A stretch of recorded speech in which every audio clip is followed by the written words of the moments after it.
Hey everyone, Rachel here with the Baking Bunny, and trust me when I say you're going to want to stick around because today's tip quite literally takes the cake.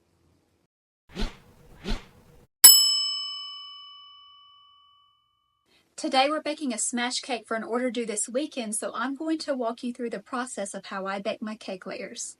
You'll want to not only grease your pan, but flour it. Flour gives the cake batter something to hold on to as it rises up the side of the pan.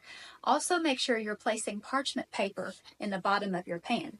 I like to get the pre-cut ones, that way it saves me time from having to cut them out.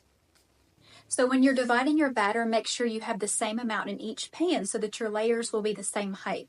A kitchen scale is very handy to have when you do this because you can divide your batter evenly right down to the gram.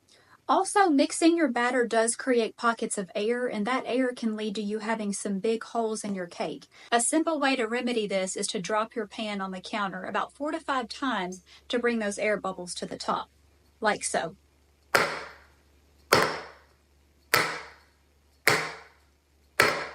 Remember, when it comes to baking cakes and cupcakes, it's best to go low and slow. Decreasing your oven temperature and adding about 10 minutes to the original baking time helps to bake your cakes more evenly. If the oven is too hot, cakes can sometimes form that hard crust on the outside with the middle still slightly unbaked. But evenly baked cakes are soft all over and they tend to not dome as much, which means less for you to have to trim off the tops. My oven does run hot, so I usually bake my cakes at 325 and add 9 to 10 minutes while checking them at the 9-minute mark. Each oven is different, so you'll have to experiment and figure out which time and temperature works best for you.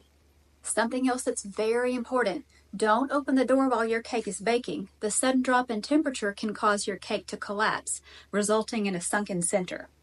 Next, you're going to run a knife around the edges of the pan, and then you're going to let it sit about 10 minutes before you invert to a wire rack and let it cool to room temperature.